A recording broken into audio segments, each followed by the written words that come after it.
Welcome back to the What's Up Eddie channel, Divine Therapy Sessions. And of course, I'm the one and only Eddie. So glad to be back, you guys. And these are my Divine Therapy Sessions.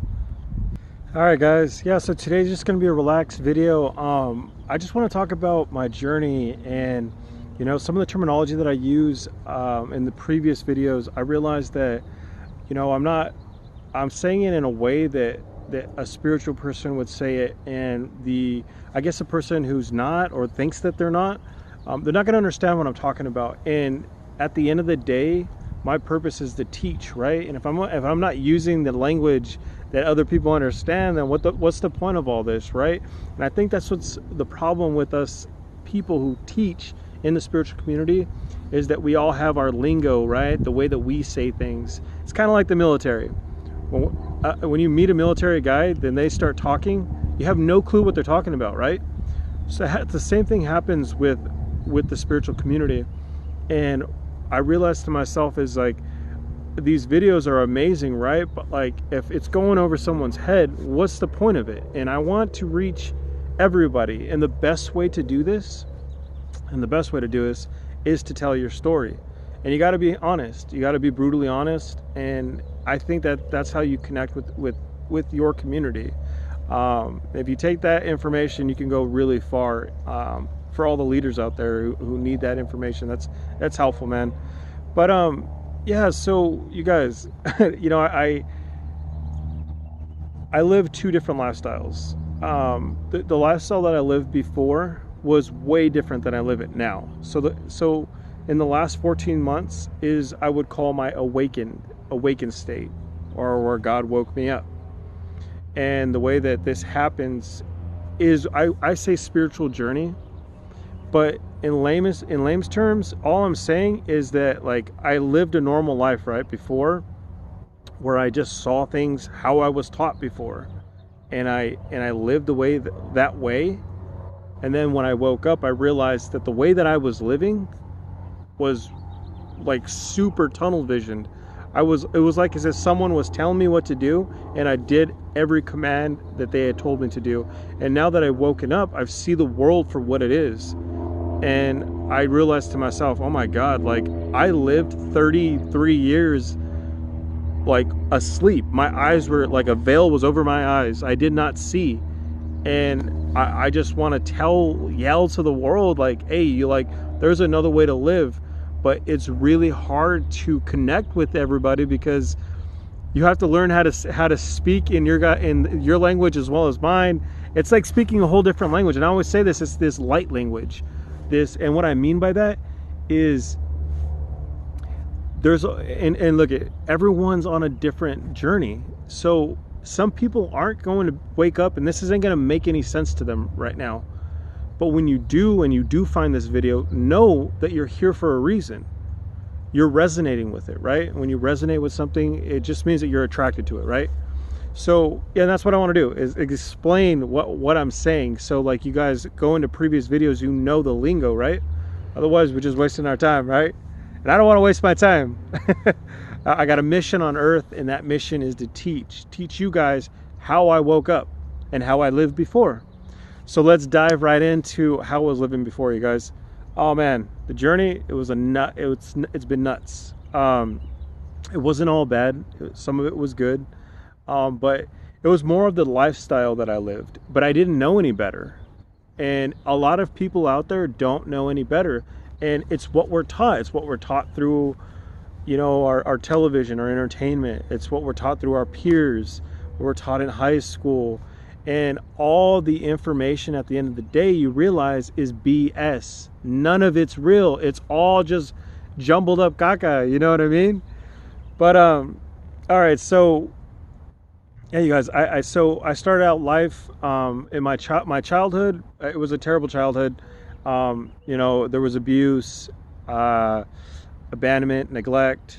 I don't like going too much in detail, because it's kind of gruesome, but it wasn't a good childhood. So, but this actually geared me up for the rest of my life. And later on, I realized, you know, that I had been carrying a whole bunch of baggage with me because of my childhood. So every time that I ran into a situation, I usually resorted back to what my daddy did to me, my mommy did to me. And when you carry that information with you, or that trauma with you, it's never a good answer. And that's what I did. But just a little bit about myself, man. So I went from home to home in my childhood state. So I'd say from 1 to like 10, I was with my parents, and then I went with my uncle, and then I was actually adopted. I got adopted at 15. So my life story was a little strange even in the beginning, right? And when I actually got into an environment that it was normal, you know, I got adopted with my brothers, and the story is crazy, right? So like, I hadn't seen my brothers in quite some time, and I ended up seeing my brother in high school. We just happened to meet at that high school, you know? So like, later on we could talk about like coincidences and synchronicity, but it's synchronized so perfectly. Like, if you heard the whole story, you wouldn't even believe it. But so I would say, when I actually like had the time to calm down and actually think and live, like in my high school years, I didn't get a chance to actually calm down because I was still carrying my past with me. And I would say in high school is when the moments I actually found that the superficial things in life, right? So like being popular, good looks, dressing a certain way, being with a whole bunch of women. I picked up all the traits that a man is not supposed to pick up. But it's because of the environment in which I was thrust upon, right? Like, you're going to be the product of your environment, and I'm going to be what I'm resonating on the inside, right? So I was attracting all the bad things in life, right? So all I wanted to do was work out, be with women, be out late, doing things that I shouldn't have been doing, whether that be alcohol. In the beginning it was alcohol, and then it evolved, right, to drugs and that kind of thing. But so I went through high school. I played sports. You know, I think I wouldn't say that I was like highly popular, but like everyone really knew me, and I pretty much got away with a lot of stuff. And that was another thing in my life. I've always gotten away with things. Not till later is when it actually caught up with me. But so I went through high school. I played sports. I got done with high school. I ended up joining the military. I joined the military because I was actually told to. I tell the story to people like, you know, I was out of it when I joined the military. You know, as much as I want to be like this hoorah, I'm the hero kind of story, it wasn't like that for me. I had gotten my girlfriend pregnant at the time, and I decided, you know, I couldn't hack it out there because I was drinking too much, and my whole world around me was crumbling. So I needed to go run away to go do something, and it made me look good. So it was like it was a band-aid on a wound that was already there, and I didn't realize what I was actually getting myself into. You know, the funny thing is, you guys, I joined the military, and I knew that there was a war going on, but I didn't really think that I was going to join that war. You know, I thought that was a far-fetched idea. Whew. So you have to be somewhat not there for that to actually happen, right? So I laugh about it now, but it wasn't funny then. So I actually enlisted. It was a little bit out. So I graduated in 2005, enlisted in 2007, and I was a military policeman. I went to basic, and after basic training, they pretty much told us they go down a line and tell you where you're going to go, right? And so my duty station was New York, and they're like, "Oh, you're going to the #1 deploying unit in the world. You'll be deployed by next year." And I was like, "What? What are you talking about?" Like, "Oh yeah, you're deploying." And I was like, "Oh, so that whole idea was out the window, right?" But I would say the military actually exacerbated all the bad qualities that I had going on. So when I say bad qualities in the spiritual side of things, when I say I'm in shadow, or you're locked into the matrix, this is me living the matrix on this side, what I'm explaining to you guys right now. So I was so blind to what I was doing, because not only was I using the whole time, using alcohol to escape. And if I wasn't using alcohol, I was using my mind to escape. And the way that I do that, I would be in fantasy land. I wouldn't really be present in the moment. I would either always be in the past thinking about the trauma that happened in my childhood, or I would be in the future, be in the sci-fi channel, thinking about thinking about, well, what's going to happen next? Am I going to be able to get this? Or is this girl going to like me? Or is this person trying to screw me? So I'm never really in the present, right? And that's being in the matrix, you guys. You're sold into an idea that's not even yours. So I was never really living. Even though I was living my life, I was always in this state of being scared or in fear, in lack or in loss. So I ended up deploying. It was a bad experience for me. All the PTSD that I had as a kid was exacerbated in the military, and it was bad, you guys. I got back home from, my tour, and I was a mess. I drank till the wheels fell off. I couldn't sleep, and I was just all over the place. Most of the people that are around me were like, "Damn, dude, you're crazy," and I was. And it ended up losing an important relationship to me at that time period. I was married, and it was bad because of my cheating, my infidelity, my drinking, and then what's to begin my career as a drug addict, and my lying, cheating, and all I was doing this for, you guys, is to hide behind this, and I did it with a smile, and like I was okay. Because I was so afraid for anyone to figure out who I was on the inside, right? I didn't want to reveal that to anybody. And you start to realize that that's not good for you. And there's plenty of people out there that, and I've experienced, is like, this is how we live, and that's the normal. And it's a place of spiritual poverty.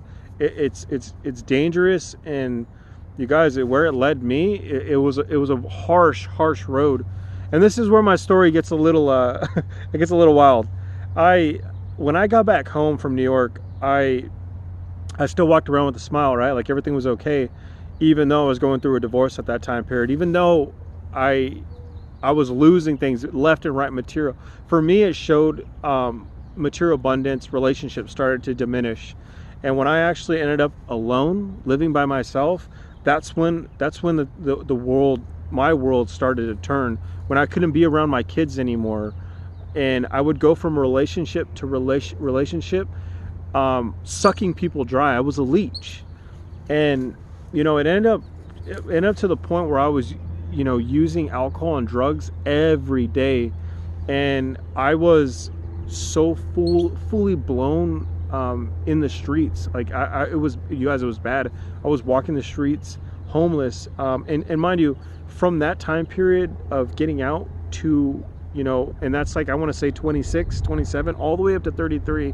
And I'm 34 now, you guys. So all the way up to 33, it was like one episode after another, right? Let me get myself into another relationship to distract me from what's going on the inside, or let me get this next job. This next job will fix it. And I realized that none of this actually worked. It was just piling on until eventually I just said, screw it, F this, I can't do this anymore, this life thing. And I was on the streets. I was fully addicted to alcohol and drugs, and there was no way out for me. And you guys, I did this process for almost a year, 2 years, where I would go homeless, then go, be in a relationship where I semi had a place to stay, and all I wanted to do at the end of the day was die. And that's what I tried to do. I tried to kill myself, and I had a couple failed attempts, and it was terrible. I remember those time periods of like, dude, what am I gonna do? Like, I don't know how to ask for help, but all I need is help, And it actually got to a point where I was on the streets, in a park, living in a park, and I just said to myself out loud, I was like, dude, I prayed to God, and I said, and this was my moment. This is where I look back in retrospect now, like being in this spiritual life, I realized like that was my crying out to God, the higher power that I needed at that time period. Because I had burned every bridge at that point, you know?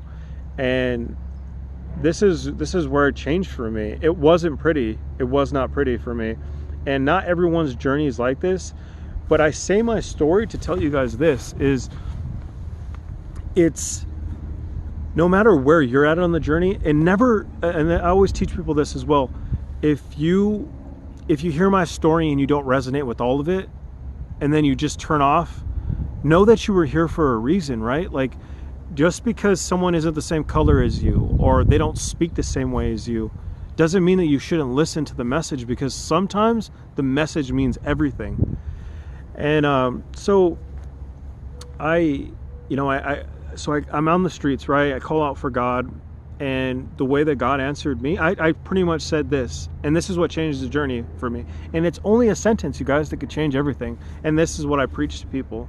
All I said was, God, I screwed this up. I don't know what else to do. I am certainly thinking about hanging myself right now. I'm going to give this one more chance. Please help me. I will do whatever it takes. And God helped me. I got arrested. And from being arrested, that's where the journey started, right? So I got arrested. I went into a psych ward because I was so, whacked out of my mind. And then I had to go through the withdrawal process. And then I went to rehab. And then I went to a men's sober living.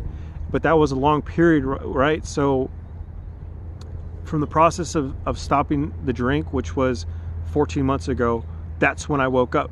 See, you guys, I was spiritual the whole time. I didn't realize it because I was so messed up and so intoxicated all the time that I thought I was crazy the whole time. I didn't realize until I woke. So my journey is a lot weirder than most, right? When I woke up, when I was actually sober, it was more intense, because not only was I withdrawing, not only was the withdrawals, and the voices. A lot of alcoholics and drug addicts will tell you it's hard to quiet the voices, and it's your own voice. And when you actually figure it out, which was even tougher for me, is the fact that now we talk about this spiritual side, right? And what we say on the spiritual side of this is that, like, all of us humans have more than 5 senses. And these senses are what God has given us, because we're all powerful inside, right? And we're actually psychic, we're telepathic, we're channelers, we're empaths, so I am like highly gifted, I'm a highly gifted medium. I channel, I actually dream. When I'm around another person and I touch them, I'm able to see more than what actual normal human sees. I'm able to read tarot, I'm able to, and I didn't realize any of this. I thought I was crazy, right? And when I actually woke up from that matrix lifestyle, that whoever's in charge of this whole platform right now, the people are on the top, because there are people in charge of you, whether you think it or not. That's the deal breaker for me, you guys. I realized I'm not in charge of my own life, and I never was. And even as I'm spiritually woken right now, I realize that there's still people out there that want to enslave us as a people. I'm not talking about my race, my Native American or my Mexican. I'm a whole bunch of different races, right? But like, I'm not saying my people. I'm saying us as not Americans, not Mexicans, but the world, a population, our whole race. There is the common denominator is that there is a high level of enslavement, and it's at the highest order. And a lot of us haven't woken up to this. So even when I say this, you're probably like, what the hell are you talking about? I'm in charge of my own life. No, you're not. No, you're not. You grew up in debt. You will have debt for the rest of your life. You have to live a mundane life, you guys. Most of you guys think that a 9-to-5 is normal. It's not normal. You're not supposed to get up and go work at a warehouse, or go do whatever the heck it is that we get by to get a check that can barely pay for food. As a human race, we are still in the savage primate, parts of life, the developmental stages. If we're paying for food, that's a problem. We're reliant on a system, and that system is failing. It has failed us for a long time, And it's only now that people are starting to wake up, because during this, it's called the Great Awakening, right? We're all awakening to this new lifestyle. And that's why I do these videos, because I know that just telling the story will help others. It has to. I woke up, and that's the beautiful part, you guys. And you can wake up too. And if you're on this video, you want to wake up, or you probably already have, or you're on the early stages of it. And know that I would say that I was in the dark night of the soul for a very long time because of the alcoholism and the drug addiction. And it's prone for us people, us healers, light workers, and pretty much those are fancy words of just saying that I want to teach and help another person, right? I've got a lifetime of experience. Most people are like, well, why do you have all the answers? Yeah, guys, I wasn't, my blessing is my curse. I had to go through a life full of mistakes, doing it the wrong way, being a person who has not only just lived his entire life in shadow or in this system that didn't help me, it didn't fix me. I felt like this big hole that was in me that I could never fill, and I tried to fill it with everything, drugs, sex, you name it, and it didn't work for me. And so I have all this experience, right? And I've met a lot of people on the way, and I've learned a lot, and I happen to be an intelligent, highly intelligent person. So when I actually woke up and I realized, wow, there's more to it.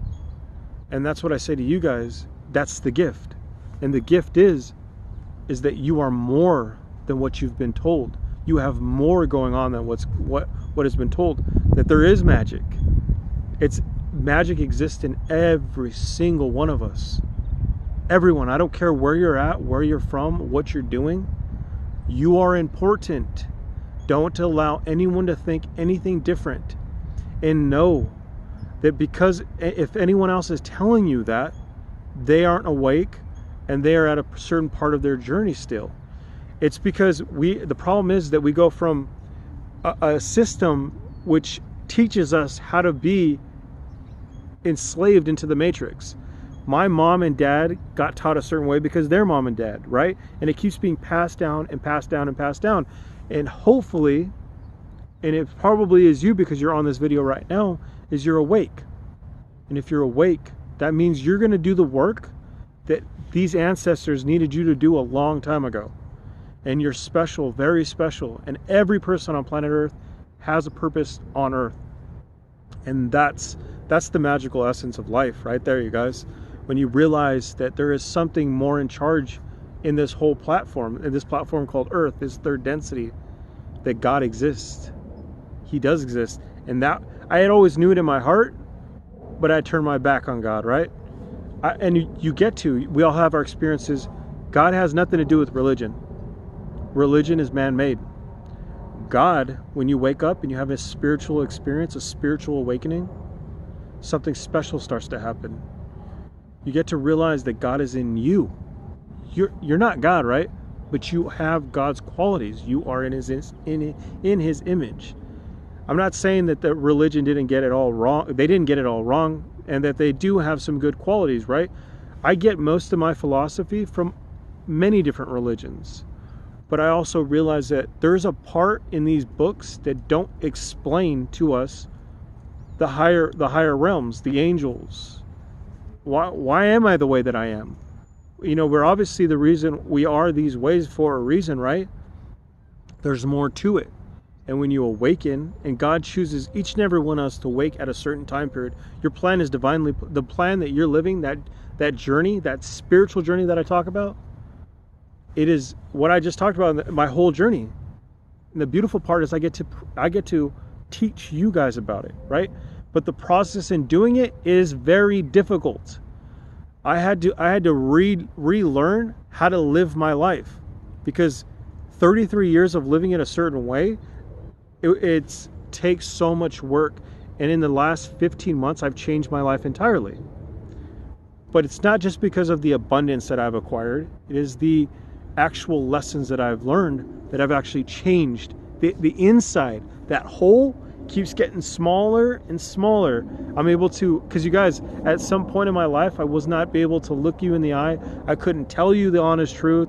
I couldn't even tell you the story that I just told you right now. That is the work. When I say the work, that is the inner work that you have to do, is look at yourself in the mirror. Instead of looking outside, because that's what we do as humans, we are programmed to look outside, when the outside will not give you anything. My whole life, it should be a good example of how the fuck that doesn't work, you know? So if it doesn't work, you got to turn inside, and then that's why they say it's an inside job. Because you're gonna have to learn that I'm doing this wrong, it's not wrong or right either. And that's shadow. Shadow means that you're in the qualities of your shadow side, the dark side. There's a dark side and there's the light side, right? And in the dark side, I was a womanizer, I was a drug addict, alcoholic, a liar, a cheat, and I'm envious, I'm jealous of other people. I'm not able to shine my light brightly for others because I'm in the dark shadow parts of it. I'm stealing and cheating from people. How could I be a teacher, a healer, if I'm doing that, right? Do I still possess these qualities? Yes. Do you still possess those qualities? Yes, you do. But you need to do the work on the inside to change it. Your heart needs to change. And when this happens, you guys, I can tell you this. It's difficult, but it's worth it. It's worth it. And not because of spiritual abundance, but because you're able to live a life of freedom. Freedom. You get to walk around and see the world for how it is, and you get to look at it from a place of love. Love and light. That's why I say love and light, right? You get to show another person because you've been there. You know how it is. It sucks. And the sacrifice that it takes in your journey, and you may have to do this lifetime after lifetime to get to this point. But what I'm telling you is it's worth it. And if you reach this video, know that you're special. That your journey too, whatever that may be, to teach, heal, to be a nurse, to be a teacher, whatever it is, that you have a special purpose on this world, you know? So yeah, you guys, I guess that's all I have.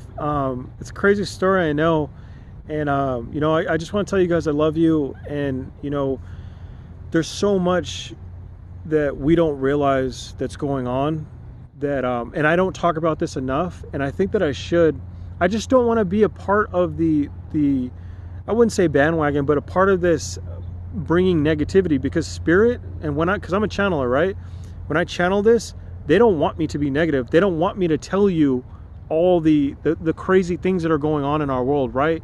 These diseases, or these, you know, the social parameters, or whatever is going on the outside, right? We all have a good inclination as to what this is, but I don't want to bring negativity because I've been told not to. It's the positivity that we need to, and know that you have the power to do so. And whatever you say is what you will do. And what you do is the example for others. So and it all starts in your mind. And if you could take anything that I said today, it's all in here. Whatever you're thinking, it will be for the rest of the world, because we're all interconnected. And as a collective, if we change the way that we think, we can change the world. We can move mountains. We can evolve as a society, because we're still living in a lineage of oppression, suffrage. We don't need to be there anymore. Let's keep awakening. That's all I got, you guys. Check out my videos. I love you. I'll drop the next one. Make sure to comment. Make sure to subscribe. Let's get you in the next one, you guys. All right.